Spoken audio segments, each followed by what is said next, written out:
What's up guys, and welcome back to the channel, and we're here with the predictions for UFC 319 Chimaev versus Plessis. It's a pretty solid fight. Listen kid, this is badass fights. How do you not put Lerone Murphy in the fucking co-main event? He's an absolute savage. But I'm looking forward to the card. The main event is probably one of, I'd say the most anticipated fight that we've had this year. Am I wrong? Unless I'm missing something. Pereira Ankalaev was pretty hype, but this just has a different level. Obviously, undefeated Khamzat Chimaev, Dricus du Plessis unbeaten in the UFC. Just crazy levels of hype. We've been waiting for fucking years, it feels like, to see Khamzat finally get an undisputed title shot. People were talking about Khamzat being a triple champion before he even fought for the belt. That was the reality we found ourselves in, but we're here now. I'm not going to jinx it. We're almost here. We got 4 days left for someone to fuck someone up, and we'll be getting a Caio Borralho title fight, which I'm sure Bedtime MMA will be a big fan of. I heard he's not a big fan of Caio Borralho. That's what someone told me. But the card's pretty good. The prelims are good. A lot of close odds, I believe. There's no one over minus 500, which is a good sign in terms of competitive matchups, but a bad sign for predictors. You know, there's going to be a lot of coin flips. Let me see. How many? 1, 2, 3, 4, 5, 6, 7 or 8, I think. There's 7 or 8 fights on this card, and we don't have odds for the TUF fights yet. But there's 7 fights on this card that are under minus 200.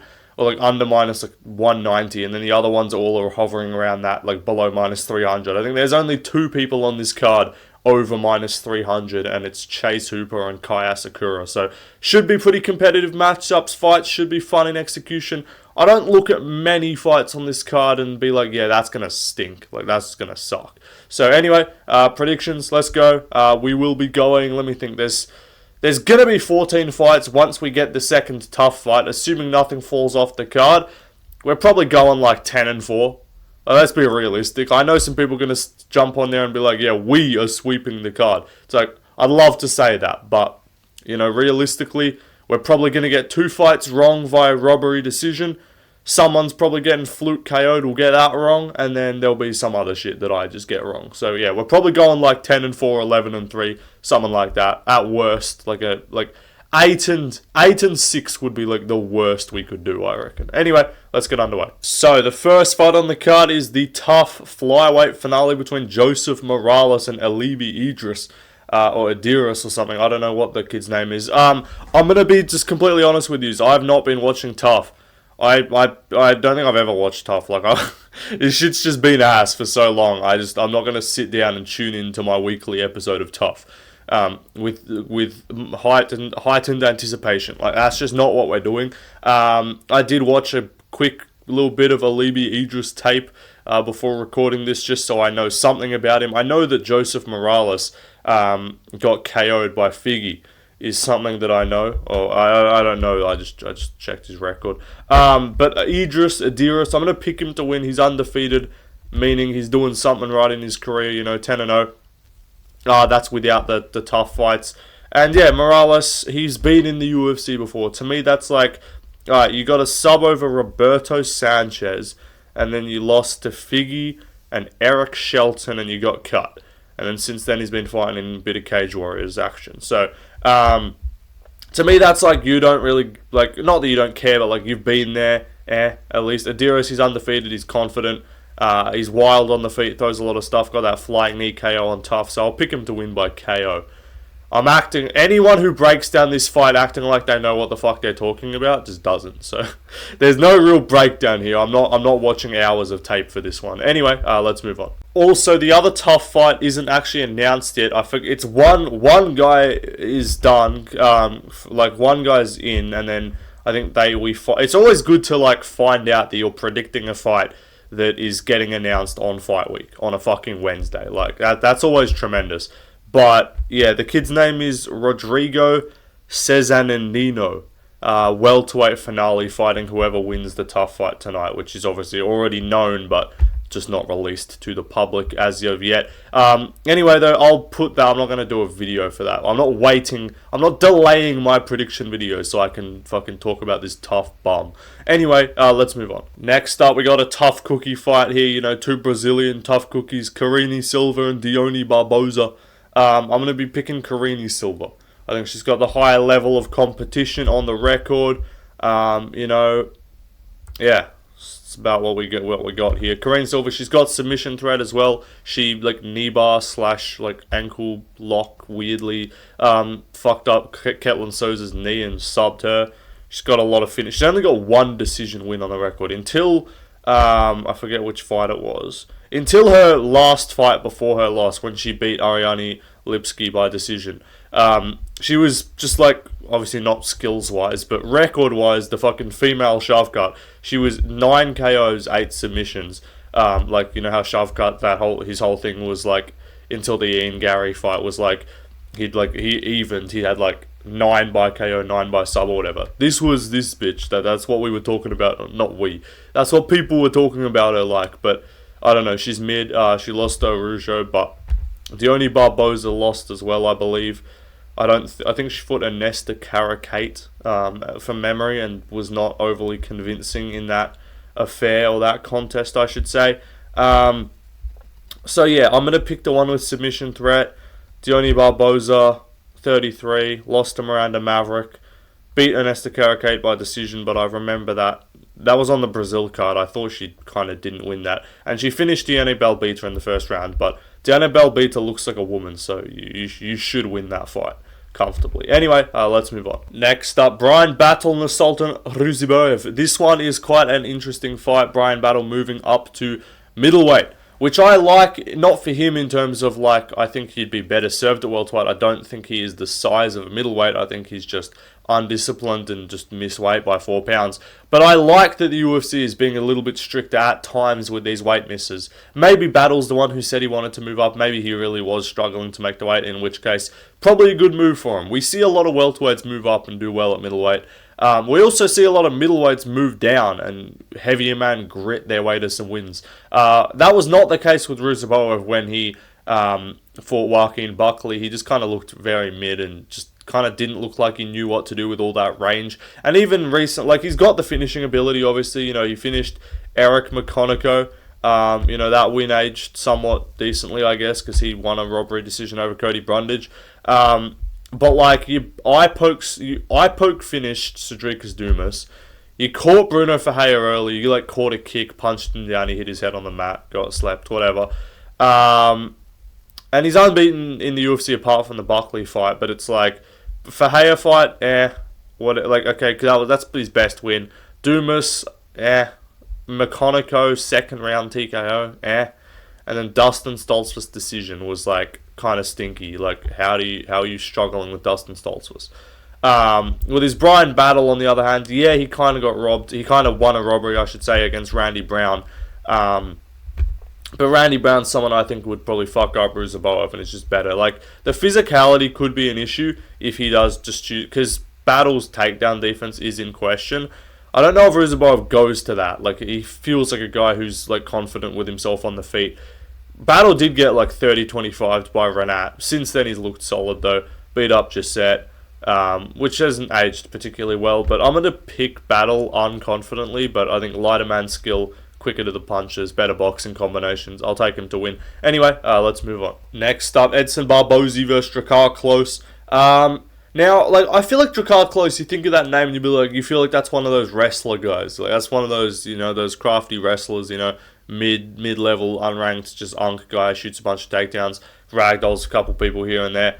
And it's just like, he's not very good. Like, I don't know, I just kind of thought back to Drakkar Klose. It's like he had that fight with Beneil where he rocked him and got finished in that sequence.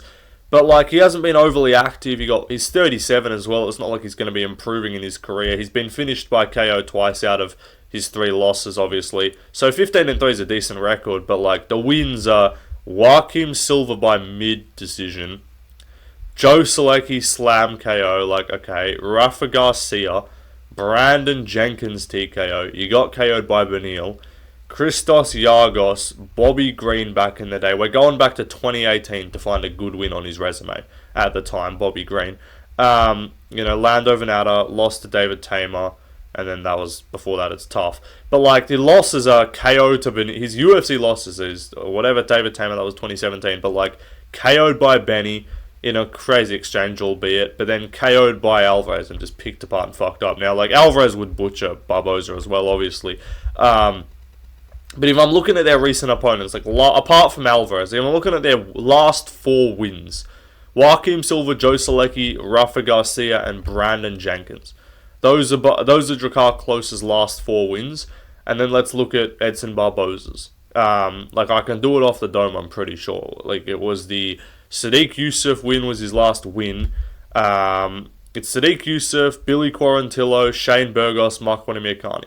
Like, none of those wins are phenomenal, but, like, Sadiq Yusuff, I think, is a better win than any of the guys Drakkar Klose has beaten. And the losses is, Lerone Murphy picked him apart. Lerone Murphy's fighting in the co-main event this weekend.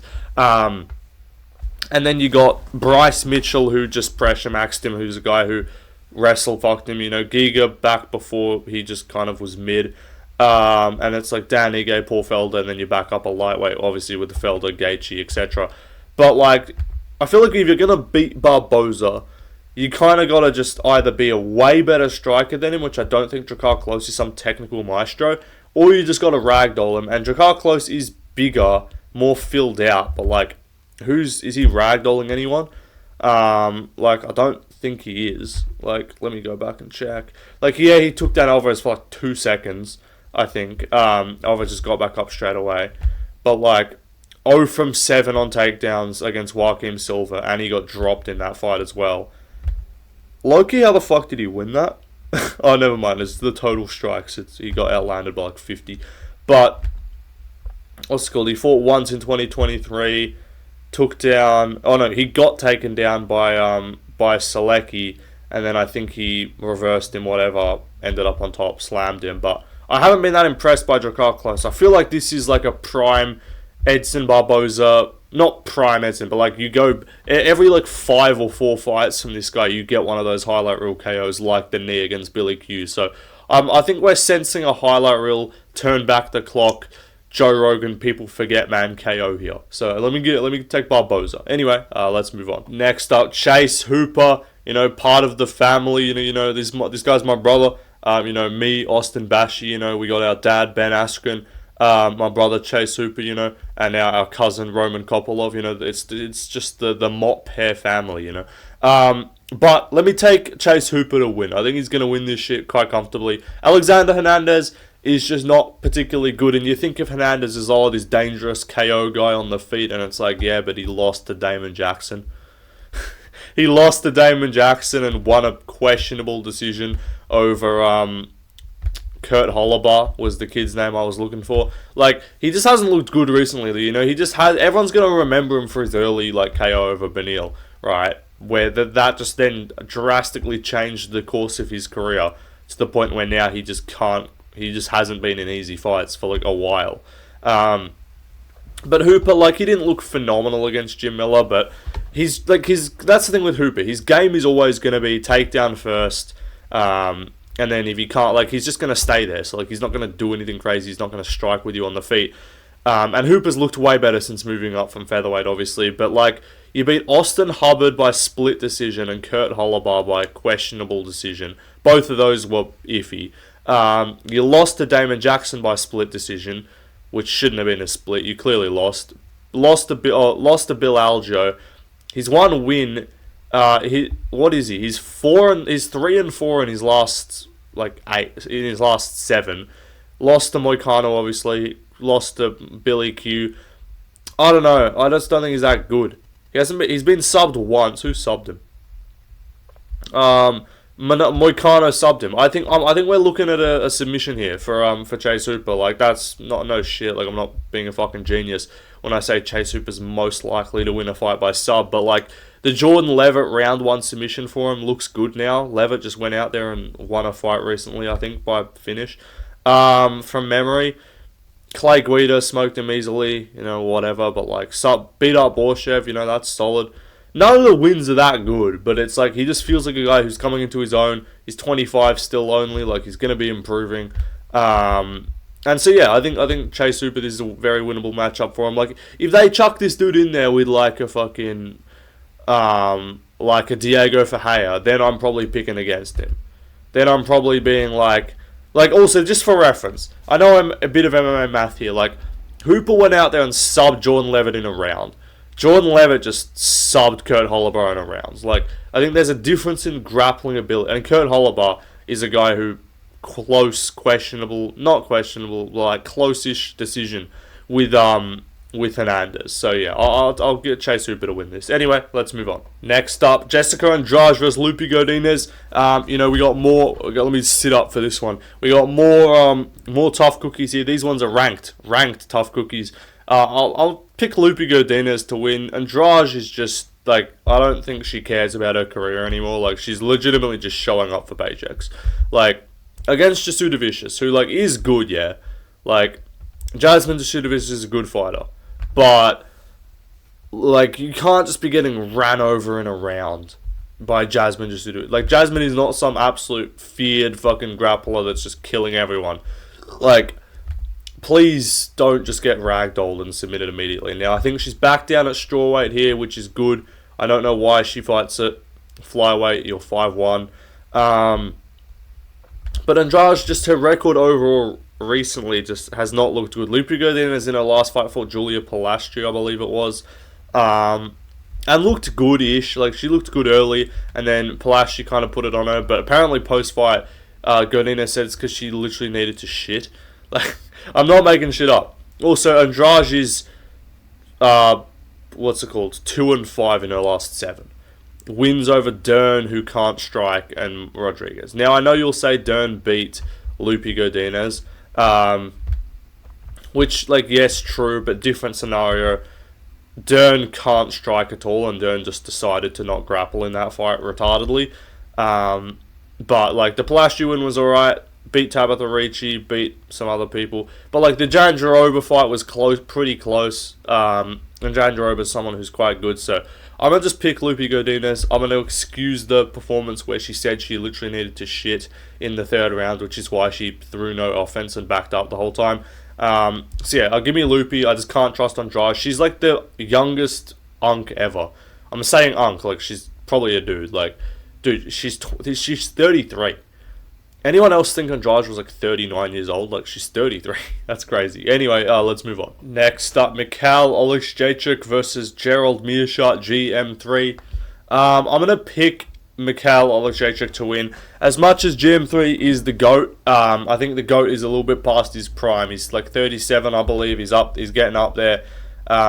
Lost to Brad Tavares in the last fight. Just didn't look particularly good at all. Like, I know Tavares stylistically is a difficult matchup for him. Like, he's a guy who's going to keep it on the feet.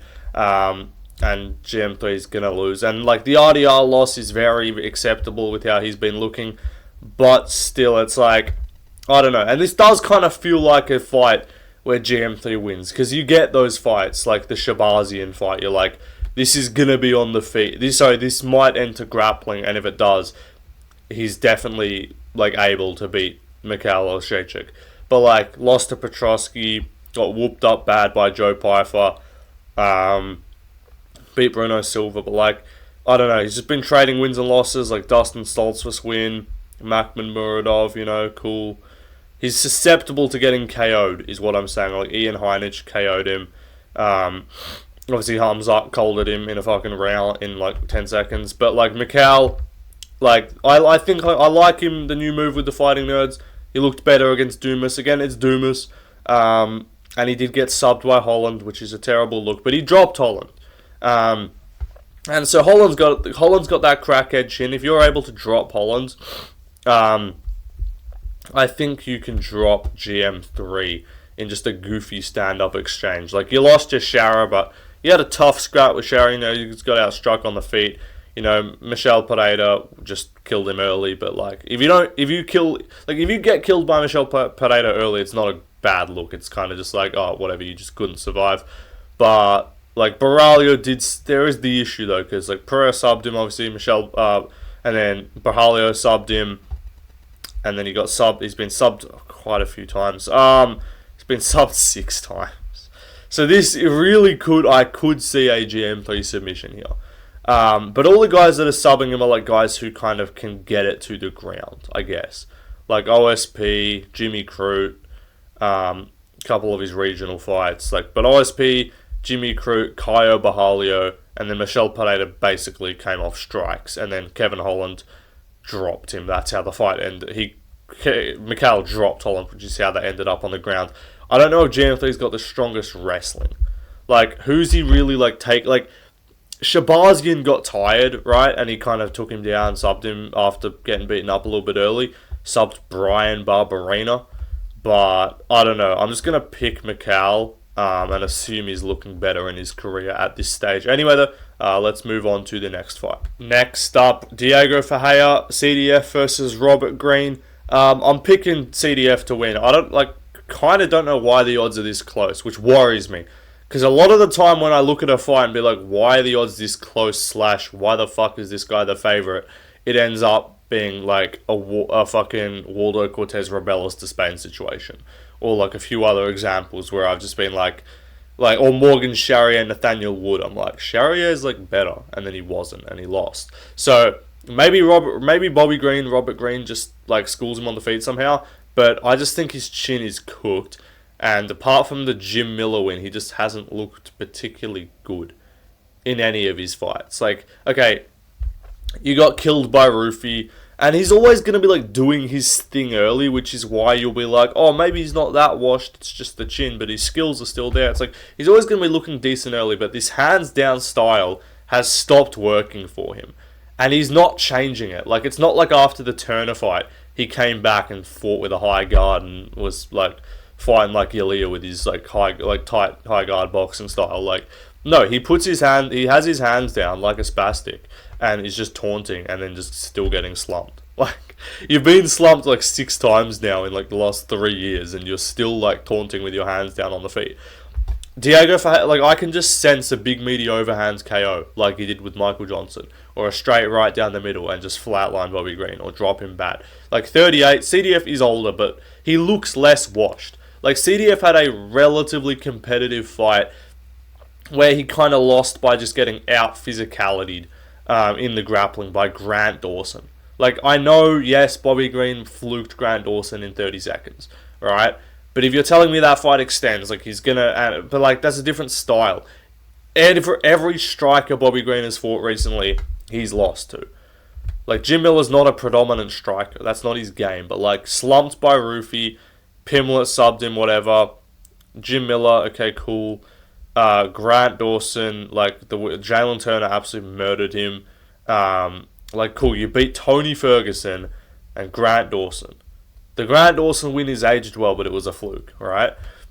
Drew Dober slumped you out cold. Islam finished you on the ground. Fiziev decision. The fact he made 2 decisions with Fiziev is kind of proof less so that he's really good and more so that Fiziev's power's fucking mid and Oliveira's going to win. You beat Al Quinta, you beat Nazat Hakparos. Alright, cool. These were 2021. Once he got slumped out by Drew Dober, since then, including the Islam fight, he is 1, 2, 3, 4, 5. He's 3-5 in his last 8, plus the no contest against Jared Gordon, where he was looking mid, by the way, and Jared Gordon was lowkey picking him apart on the feet. CDF's a way better striker. CDF tunes the fuck out of Matush Rebecki on the feet in the second and third rounds and finished him late. So yeah, give me CDF. Odds I think should be wider. This is the one where I'm this probably should be minus 250 in my opinion, but I guess they just can't trust the Uncs.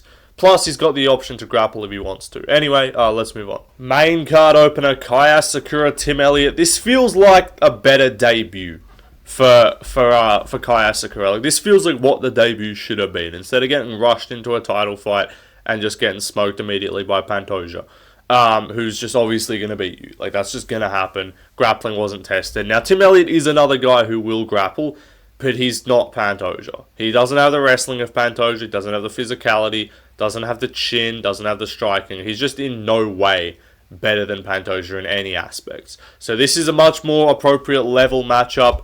I do think Asakura is like a top 8-ish guy. Like, I think his ceiling is like maybe the Almabayevs of the world, is like where you kind of like have a close fight, and then once you get past that, and it's like, but like I think he would beat like Albarzi, like, to be honest. So like it's weird. Stylistically, it's interesting, and he is a difficult matchup because he's big. Like, he's gonna have a like Elliott's a decently rangy guy, but like he looked a lot bigger than Pantoja. Like, he didn't fill out very well for flyweight, which is like he looked quite deflated. But like, he's a very tall guy. So I think he's going to be troubles for Tim Elliott, who hasn't fought in like 2 years almost. What's the size advantage going to be? He's going to have a like 8 centimeter reach advantage, a couple centimeters taller. And Elliott's just a guy who I haven't been that impressed with. Like, he beat Sumudaji. You were looking decent against Chimaev, but that's kind of like not the matchup I'm going to be looking for here to see how good you didn't fight in 2024. Again, as I said, was pretty active, fought 3 times in 23, but like Victor Altamirano by a decision, where you both landed like fuck all and you won by wrestling. Like, let's look at who's the last striker that he fought. Like, you can't Tegia, but it's like, it's weird. He cheated a bunch. Like, Nicolau beat him. He doesn't fight very often. Like, I'm going to just scroll back a lot here. Brandon Royval obviously beat him. Askarov beat him. He hasn't, like, apart from like Royval and shit and like Figgy, he hasn't like fought many strikers.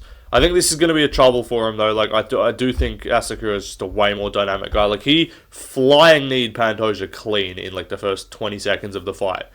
That like probably KOs Tim Elliott like then and there, just out bad. ESPN highlight reel KO of the year candidate, jumping knee, flat clean KO. But Pantoja just eats it because he's just that guy. But Tim Elliott is 38, turning 39 in December. Hasn't fought in ages. Hasn't been in the right state of mind, in my opinion. I was on a Twitter space with Anarchy MMA, who was hosting a Twitter space for like the Japanese MMA Twitter, and translating all Tim Elliott's shit and then questions that the people had for him. And according to his translation, Tim Elliott basically said, or not according to fucking Tim Elliott speaks English, but like the question in Japanese was roughly like, what are you feeling like going into this fight, basically? You know, the usual press guy. How are you feeling going into Saturday night? And then Tim Elliott basically just said, like, some weird shit. Like, I don't know, he's like, yeah, I guess I'm like happy to be there. Like, he just didn't sound like particularly caring of the fight. I forgot exactly what he said. But I don't know, I'm just not I don't like this mindset or this mentality. Like, why have you been out this long? Why are you coming back now? Like, what's going on? Bills to pay? Like, what are we doing here? I think Asakura's going to KO it. Like, he's dynamic. He was landing some good jump-in hooks on Pantoja. Like, he was doing decent on the feet with Pantoja. But Pantoja's just, like got that hustle. He's got the activity. And he was able to just overwhelm him with the grappling. I don't think Tim Elliott's got that level of transitions. I think he's just open on the feet. Again, the defense there is mid. He just is awkward, but as his name suggests. But, like, anyway, I'm picking Asakura. Let's move on. Anyway, so the next fight, MVP Michael Venom Page versus Jared Cannonier. This is an interesting one, and I could see Cannonier winning, because if he chooses to not fight retarded, he has a very clear and easy path to win this via grappling. And if he takes, like, this is what I was pointing to when I was saying which fights on this card are going to be mid. The women's fights are probably both going to be mid. Andrade's fights are usually relatively fun, though, because she either just marauds and KOs you, or, like, the Dern fight was just funny. It wasn't fun, it was just funny. But in terms of the male side of things, this is, like, the one fight on the card where I'm like, this could low-key be ass. This and Lerone Murphy, Aaron Pico. Could be fun, could also be ass. This is just like, I don't see how this is particularly fun. Like, I don't think MVP is going to KO Cannonier. I don't think Cannonier is going to KO MVP. If Cannonier wins, it has to be by grappling. If either of these two don't KO each other and it goes to the decision, Cannonier is going to have to grapple and maybe submit him, but when the fuck has Cannonier submitted anyone? So, like, he's just going to wet blanket MVP for 3 rounds, which we've seen MVP just can't really deal with grappling. And then if MVP is going to win, he's just going to do his little jumping jacks, fucking KSI style. I know I'm it's not KSI style. I know that's what KSI took it from. But he's just gonna do the KO. I saw that shit on TikTok once. I'm like, what? I actually saw that. I was like, someone commented, why is this guy trying to fight like KSI? And I'm like, oh my god, we need to remove these children speaking privileges. But yeah, he's just gonna do his little goofy ass fucking Grinch style, and just like dance at range and just point fight. Like, he beat Shara and he was out. Like, he's clearly the better striker here. And Cannonier is very hittable. He is hittable to 1-2s down the middle. That's how he got rocked by Mavov, leading to an early stoppage finish. He got rocked a lot by Robocop early. So he's hittable. He's older. Like, yes, he came back and beat Robocop, but like, is he improving? I don't know. The Vittori win is his most recent win other than that. So it was the Robocop. Before that, so he's on a 2-fight win streak, I think. But he just hasn't looked. No, because it was Vittori. Sorry, then it was the Amavov. So before that, Vittori beat him up, but like, that's not a particularly well-aging win either. But like, Vittori's dog shit, and Vittori wobbled him. So like, I could see an MVP TKO here if he's just that much quicker and that much better on the feet. Because his one-punch power is not that good, but like, Amavov's not like a one-punch power guy. He's kind of like a finishes come based off really clean shots down the middle, which is sort of how he got Izzy as well. And sort of how I could see MVP getting Cannonier. But I think safer option is just decision. But if Cannonier is that hittable and that out of his depth on the feet, don't be like betting an MVP. Don't be betting a lot of money on MVP decision. Like, I do think this fight goes the cards, and I think it's going to be mid. But like, there is a potential for a KO or a TKO if he's that much quicker. Because you do see that a lot when some guys just way quicker on the feet. You do see that speed-based advantage. TKO quite a lot. But I'm going to be picking MVP. I just can't trust Cannonier to be that smart. And it's like, who's Cannonier grappled against recently? Like, let me check. Like, he might have ended up on the ground with Robocop for like a brief moment. But Jared Cannonier, let's check the... Did he take down Robocop? He got one, but Robocop was just gassed as fuck. And before that, Baralio. It was the Baralio fight as well. Sorry, I've just completely forgot that. So he actually was on a 2-fight loss streak going into the Robocop fight. He didn't take down Baralio clearly. He did take down Amavov once. So maybe he'll pursue that. Maybe he's not retarded and he took down Vittori. But, so yeah, maybe he's not retarded and maybe he will, like, not sell this fight. Because he will win if he grapples. Like, if he shoots a takedown, he'll take MVP down on the first attempt and realize that that's how he'll win this fight. But I'm going to assume MVP is just elusive enough to stay on the feet and just tap him at range to a decision. Anyway, let's move on. Next up, we will all be rooting for CP to succeed this weekend. And we will be rooting for a finish from CP. Okay, I gotta stop with this, bro. Digital Footprint is cooked, but they're gonna clip that. You could clip me saying so much shit that would make me look like a terrible person and a really questionable individual. So none of you need to do that, by the way. I'm a good person. But Carlos Prates is going to be winning this fight by TKO or KO, I believe. Look, people said I jumped off the Prates train. People say, hey, what happened? You stopped talking about CP so much. And I said, no, I need him to get a fight booked. I need him to win, and we're good. Like, I'll pick him to win his next fight, as long as it's against, like, a reasonable opponent. Like, yes, if they gave him fucking Sean Brady for whatever reason, he's probably going to lose that fight, I'm going to be honest. But, like, anyone else, I'm still relatively confident this guy beats. I still think his striking's really good. I think he fought really shit against Gary and still almost won and still only lost 3-2. Like, yes, the first 3 rounds were not particularly competitive, but, like, go back and rewatch round 1. Gary was not, like, dominating that round. Like, Gary was, like, just winning that round based on output. And then Prates slipped over at the end of the round with, like, 10 seconds to go. Got some ground and pound landed on him, which looked aggressive, and so, yeah, you give Gary the first. He obviously won the second and third. But, like, my point being, Prates is, like, a non-slip plus, like, a few more strikes away from that round 1 going either way. Like, go back and rewatch it. Like, Gary was not just schooling him all that round. Prates was just not throwing anything. And also, Gary is an elusive guy. Gary's a more rangy striker, which is where you might find some trouble for Prates. But like, if you give me someone with less reach than him, or not even less reach, but just like shorter than him, there to be hit, will, like, most of his punches get landed via hooks and shit in the pocket. Like, that's Jeff Neal's game, is like uppercuts, hooks in the pocket. Give me that. Like, I think he wins this fight. Prates. He's a relatively big favourite, so I think most people are on the same page. I think they bounce back. This was obviously the fight that was booked for 314, and it just felt like the better step up in his career, rather than just going straight to Gary, who had a competitive fight with Shavkat his fight before.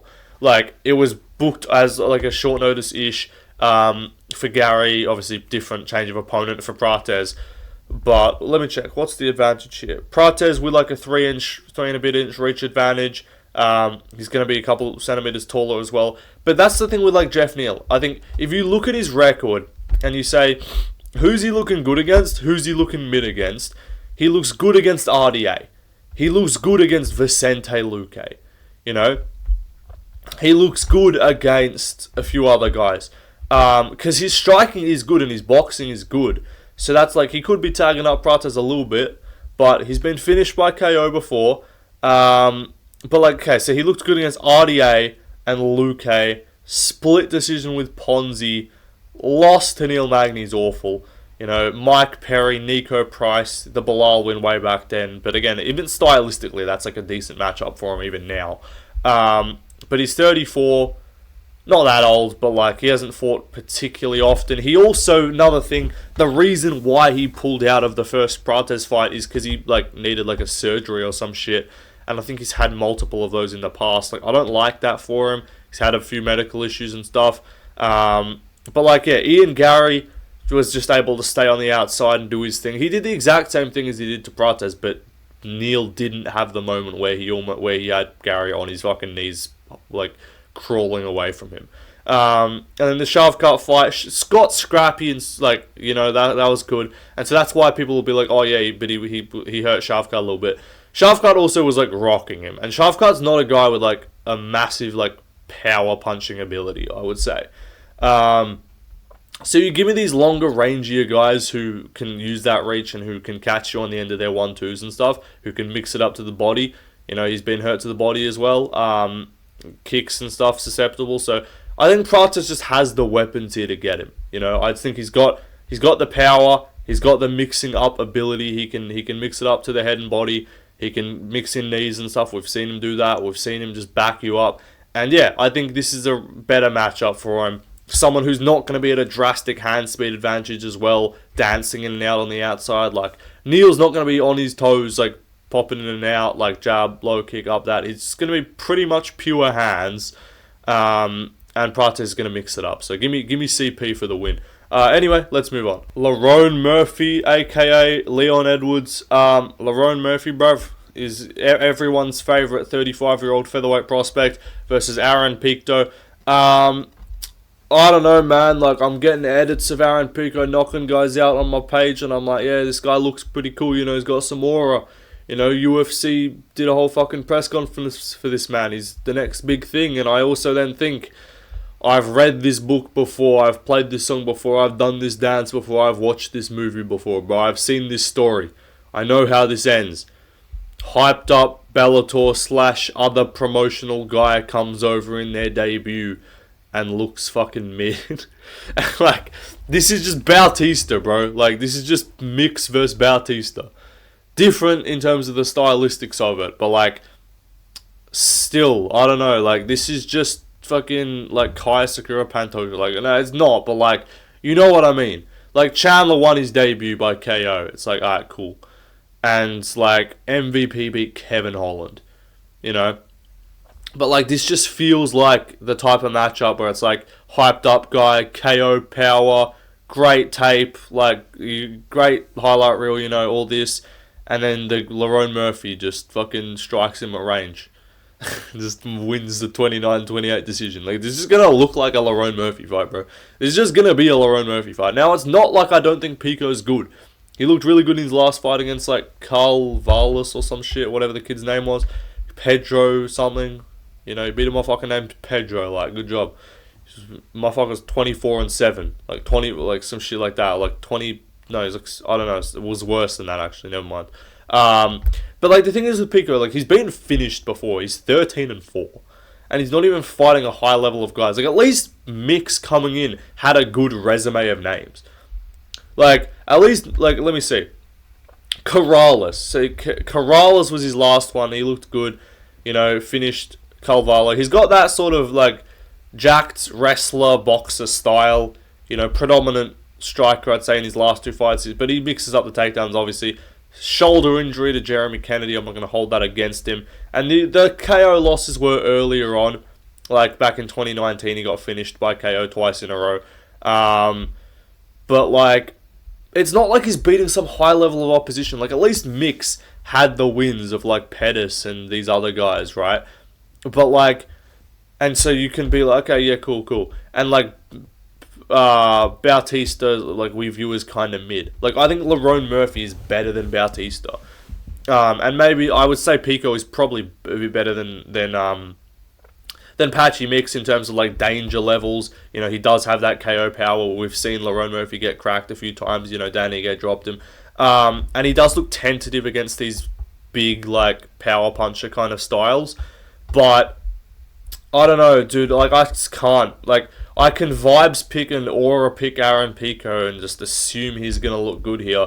And he does kind of have a bit of, like, a vibe about him. Like, I don't know. Mix had a bit of a vibe about him, but, like, Pico feels a little bit different. Like, less hyped up by the casual fans, but, like, he's got the highlight reel, you know, he definitely has the skills to win here.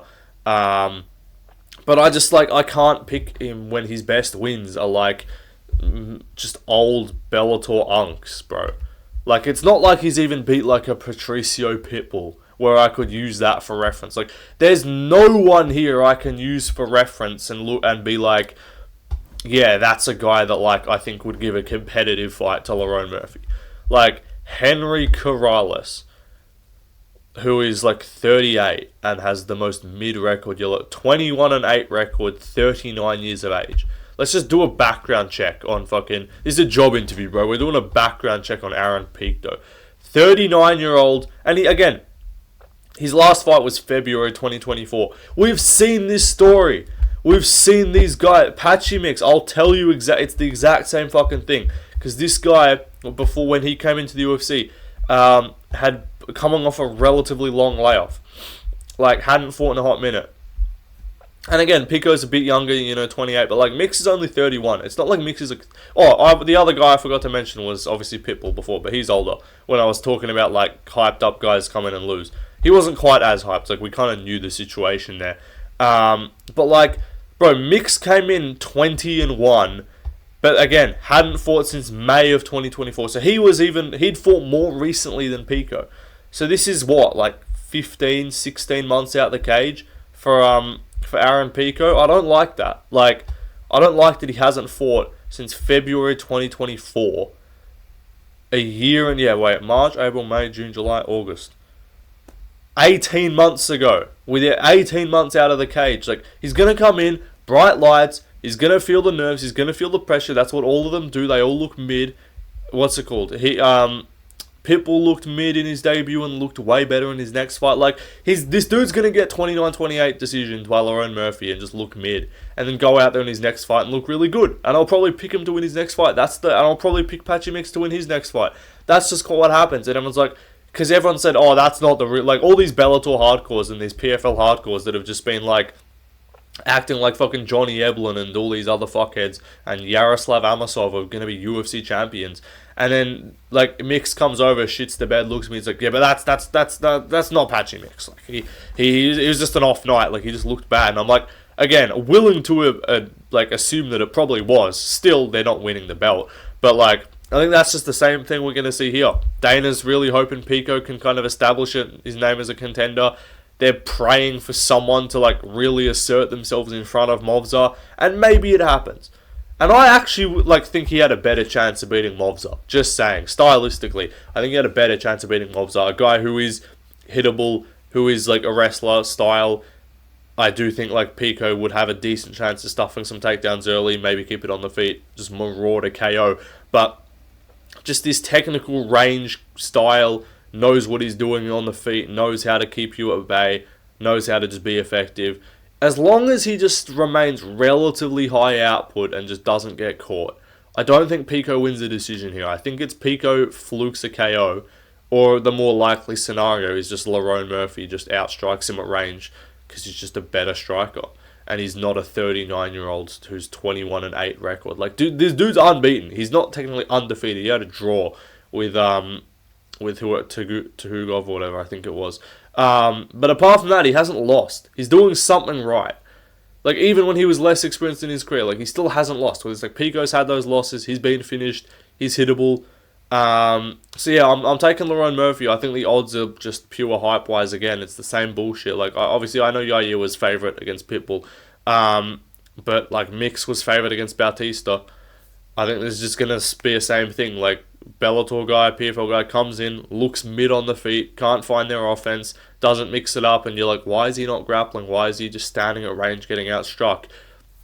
And he just shits the bed and loses. I think that's what we're looking at here, and I'm just going to keep thinking this is what's going to happen. Maybe Pico's the difference, but like, I thought Mix would be the difference, and he wasn't. So, I'm not, fool me once, shame on me, bro. Fool me twice, shame on you. I don't know how the saying goes. Anyway, let's move on. Dricus du Plessis versus Hamzat Chimaev. DDP's winning this shit, bro. Feels like everyone's picking Hamzat. I don't know. I haven't seen a lot of people picking Dricus. I think Guru's probably going to pick Dricus, but I think Bedtime's pretty much said he's picking Hamzat. I think Kenny picked Hamzat. I think Lucas picked Hamzat. I imagine MMA Joey would probably have picked Hamzat. I know my brother Bet Sam picked Hamzat, you know. I think it feels like a lot of people picking Hamzat. I think MMA Experts, Joey's, I think I said him. I think Experts picking Hamzat. We'll see the predictions tracker video come out in a couple of days. I'll be able to see. I'm thinking it's going to end up being like 75-25 Hamzat in terms of the predictions channels. We'll see though, but I'm picking Dricus du Plessis. And it's like, it does, and I know, like, no, your breakdown is going to be the same. Like, go click on fucking Lucas's video, go click on Bedtime's video, his will be posted like an hour after mine. Go click on Guru's video when he posts it, whatever. Everyone's going to say the same thing. Everyone's going to fence it and just be like, yeah, Hamzat will probably, like, sub him in round one, but if he doesn't, Dricus will take over and win. Like, alright, we get it. Like, that's how this fight's probably going to go. My thing is just, like, Hamzat does that, and he does it a lot. Like, he does the just domination, takedown, submission thing a lot.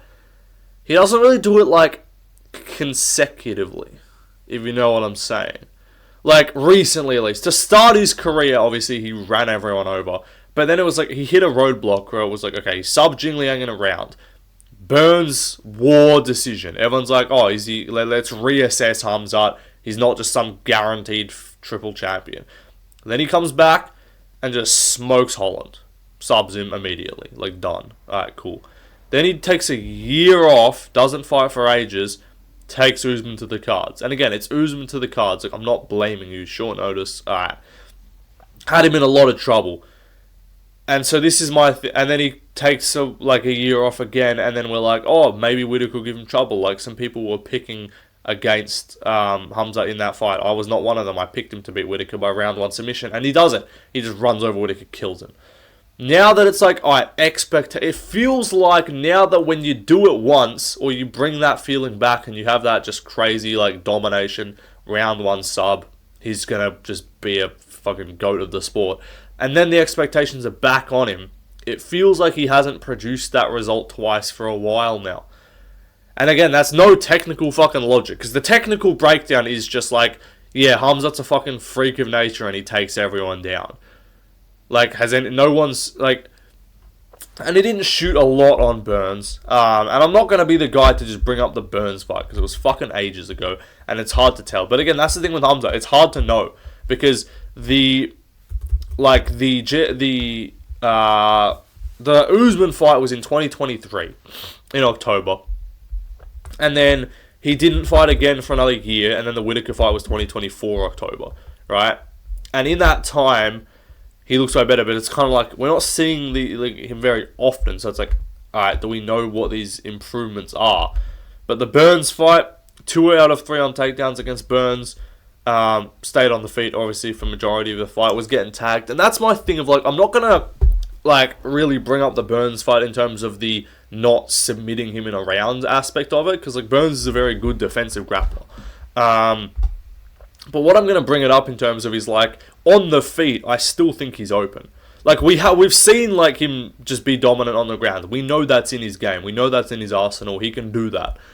We haven't seen this dude look like an absolute, like, monster on the feet. Like, yeah, he KO'd Meerschaert, and he was trading relatively competitively with Usman. I think Usman, at this stage, his striking is not particularly phenomenal. Like, he took down Buckley a bunch. He won that Buckley fight through pretty much pure grappling.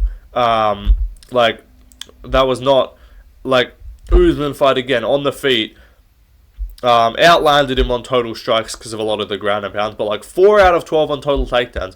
So, like, the thing is, I don't think Khamzat is just some, like, Michel Pereira level fucking cardio where it's like, he can finish you inside a minute, otherwise he's dead, and he just death gasses and looks shit. Like, that's not Khamzat. That's not Khamzat, but, like, he's a guy whose efficiency goes down. Like, I think that's undeniable. He's not just, like, he didn't just take down Usman in round 2. Like, and he might have got him down for a bit, and I know he got him down in the 3rd for a little bit. Usman ended up getting back up. And he's very strong. I think Dricus du Plessis is stronger physically than Usman, and I think he's going to be better equipped here with a full training camp, knowing about this fight for ages, knowing what Khamzat's going to do. Like, Usman knew what Khamzat's going to do, but he also had, like, 10 days to fucking train. So it's like, I don't know if, or should I say, like, 2nd and 3rd, I don't know if he's just going to be able to control Khamzat. He might be able to get him, control Dricus, sorry. I don't know if he's going to be able to get him down, or he might be, but if he does, I don't know if he's just going to be able to, like, hold him and still have that dangerous submission threat. To me, it's like, the threat of Dricus losing does not eliminate after the first round, because he still could get held down. But, like, to me, the threat of, like, because everyone's picking Khamzat by round 1 sub. Anyone who's picking Khamzat is picking him by round 1 sub. But it's like, I don't think he gets that submission outside of round 1. He could still maybe control time the rounds and win, but I don't know. It's like everyone's picking him based off just how dangerous he is on the ground and just how much of a freak he is on the ground. And it's like, yeah, Whittaker's been Whittaker took down Dricus. You know, Dricus has ended up on bottom before. He's looked goofy before, but it's like, if it's not broke, don't fix it. He hasn't lost yet in the UFC. Like, yes, he's been in trouble, and people have taken him down, and Till was, like, looking decent against him on the feet, and, like, Brunson got him down, but, like, he's just in, like, these goofy exchanges. I think he's improved a lot. I think he looked a lot... Strickland looked pretty shit, but I think he looked a lot better in the Strickland rematch. He's working on his game. He's physical. Like, Dricus is a fucking enormous guy. Like, he's very strong. I want to see the face-off. I want to see really the size difference, how they look next to each other. But I think Khamzat hasn't fought... like, you can say, yeah, Dricus hasn't fought someone with the offensive, like, grappling prowess of Khamzat. Khamzat hasn't fought anyone with the I'm not going to say defensive, but, like, the counter strength or counter physicality. Like, if you're going to pick one guy, 185 or 170 or 185, that you could say would match the strength of Khamzat, I think it's Dricus. I think he's strong enough to just not, like, necessarily just brick wall stuff the takedowns. Because, yeah, he's open to being taken down. But I think he's strong enough to make Khamzat work for it more and stay out of just really bad positions. Like, stay out of really bad positions. That's my thing. And it's like, well, I can't really tell you anything different. Because, like, yes, Khamzat might take him down and submit him in the first round. I'm not denying, or I'm not just dismissing the possibility that that could occur. But I am saying that I think Dricus can keep it on the feet. I'm saying, like, for longer than you think. I'm saying that I don't think he's just completely cooked if it hits the ground. He's got good jiu-jitsu as much as he does look goofy in fights. And I'm just going to stick with the madness. And if it's not broke, don't fix it, as I said. And he's made it work. And I'm going to trust him to make it work. I just think he can keep it on the feet in the second, like, after the first round if he survives, which I think he will. like, I don't know. I just don't view this being a Khamzat goes out there and ragdolls Dricus and kills him in a round, wins the belt. I don't think that's how this goes. Apart from Ilya, and this is really dumb logic. Like, this is incredibly stupid logic. But apart from Ilya killing Charles in a round, all the title fights this year have gone to decision. Apart from, like, Makhachev Moicano. But, like, am I wrong? Dricus Strickland went decision. Ankalaev Pereira, Volkanovski Lopez, Bilal JDM, Valentina, Merab subbed O'Malley in the third. You know, Kayla subbed her, but, like, we haven't really seen any just round one, like, just done, apart from Islam Moicano and then Ilya Charles. I don't think this is what we're seeing. I actually think this fight's going to go decision. That's my hot take. We're seeing a decision here. I don't think Dricus, because I don't think Khamzat's cardio is just completely shit, and he's just, like, lost after a round, and he's just going to get drowned. Like, this is not Fluffy versus, like, Delizzi or Fluffy versus Michelpa. That's not how I view this going. Of, like, survives the storm and then just 10-8s him in the second, third, fourth, and fifth rounds. I think this is going to be relatively competitive. I think Khamzat will still be getting takedowns throughout the fight. He'll just be getting less of them. Like, I think he'll get his one takedown in the round. He will win round one. I think in round two he'll fail the first takedown he gets. He might be able to, like, push him against the fence for a bit, get some control time, maybe get him down to a knee. But I don't think he'll just have the ability to ragdoll and do whatever he wants to Dricus on the ground past round two, or past round one. And on the feet, I think Dricus will build, and I think he will out-hustle Khamzat on the feet. I think he will outdo him, or output him, I should say, is a kind of annoying way to phrase it. He'll just outstrike him on the feet with pressure. He'll land the big shots. Khamzat's been cracked before he gets tagged. Usman started jabbing this dude and putting it on him. And Khamzat's just like, brother, the fuck is this? And he just like was like, what do I do? And he, like, Usman stuffed his takedowns in the second and third. I think that's what we see here. Yes, Usman got taken down in the third too, but it's like, I just think it's going to be a Khamzat's grappling gets less efficient as the fight goes on. So it's like, I think this is like 48-47. I do. I think this is a close fight. Could even be a split. And you might even get a few people calling robbery at the end of it. We might hear even like a scorecard for Khamzat based off just meaningless control time. But I think the real damage in the second, third, fourth, and fifth is going to be done by Dricus. And I'm going to pick him to win. So there we go. I feel like someone needs to fucking pick Dricus, bro. Like, everyone's picking Khamzat. I'm not saying, like, people have to pick him. But, like, I get it. I have not picked against Khamzat in his entire career. I'm doing it now. And am I wrong for saying I draw comparisons to this with Umar? Umar against Merab. Not in terms of, like, Umar was just killing everyone on the way up. But, like, undefeated guy, like, he's just the promised champion. He's the one. He's the fucking prince of the cliffs, you know. He's their next guy. He's the guy that everyone's been talking about, you know. Umar is going to win the belt. He's going to be the guy to beat Merab. And it's like, nope. Merab wins. I think it's going to be similar. I think it's going to be a little bit less close in terms of, like, the overall scorecards of things, but a little bit more hairy early on. Like, Umar didn't have Merab particularly in any trouble early on. I think Khamzat will have Dricus in trouble. He will get a takedown. We might hear a Joe Rogan. That's tight. That's tight. You got to get out of there. He might tap to this, Joe. That's across the jaw, but that Khamzat squeeze is otherworldly. Like, I can see some shit like that from Rogan. But anyway, I'm going to pick Dricus. That's the pick. Not a lot of locks on this card. Like, last week, I chucked out 8 locks. They all hit. I went 8 out of 8 on the locks. I cashed a 10-leg parlay. The odds were dog shit because everyone was like a fucking minus 500 favourite. But not a lot of locks this week. I'm saying my locks are CP. You can lock CP in. I'm locking Kaya Sakura, and I'm going to lock, what's his name? Chase Hooper. I think Diego Ferreira is also a very confident pick. I might change when I submit my picks over on IG. Left Lane MMA, go follow me there. Trying to hit 1k followers. I will probably maybe change a lock or add 1 or 2. But yeah, those are my main locks. As I said, I'll recap the picks. Dricus du Plessis, unanimous decision, 48-47 times 2, 49-46 times 1. I'll say 3 times 48-47. Lerone Murphy, 29-28, 29-28, 30-27 decision. I think he wins. Carlos Prates, round 2 TKO with a knee to the body.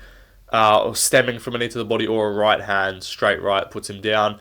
MVP, unanimous decision, 29-28 across the board. Loses the third round loses either the first or the third via grappling. I'll say Kaya Sakura round 1 KO with like a knee or a check hook. I will say CDF late TKO, just like ground and pound punches, catches him on the feet, clips him. Macau early TKO, Chase Hooper submission, rear naked round 2 or something like that.